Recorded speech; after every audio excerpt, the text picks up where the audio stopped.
Hi, welcome back to Moose and Chemistry. This is Stoichiometry, defining the mole lesson number 1.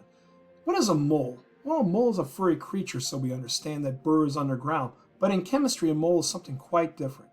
A mole is defined as an SI, Systems International Unit. It represents 6.022 times 10 to the 23rd particles, atoms, molecules, ions, and electrons. In the past, it was defined as the amount of substance that can be found in 12 grams of carbon. The unit symbol for the mole is MOL. For example, if we have 12 grams of carbon contains 6.022 times 23rd atoms, or 6.022 atoms has a mass of 12 grams. So you can say it either way. The mole makes chemistry practical for everyone. I like to define it as the Rosetta Stone of chemistry, because without the mole, chemistry would be extremely complex with its conversions. Here's an application example. How many moles are in 20 grams of Americasium, which is element Am? All right?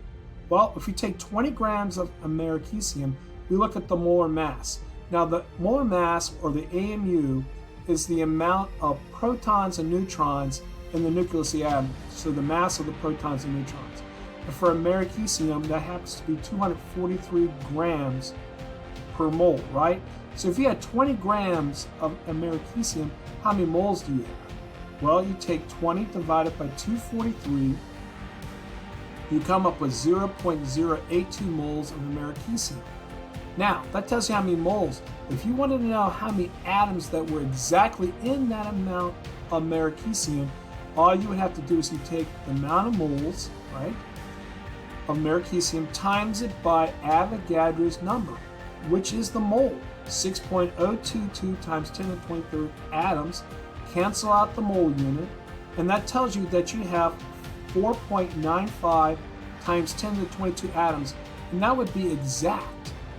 So remember, when you're doing the mole, right, a mole is equal to 6.022 times 10 to the 23rd.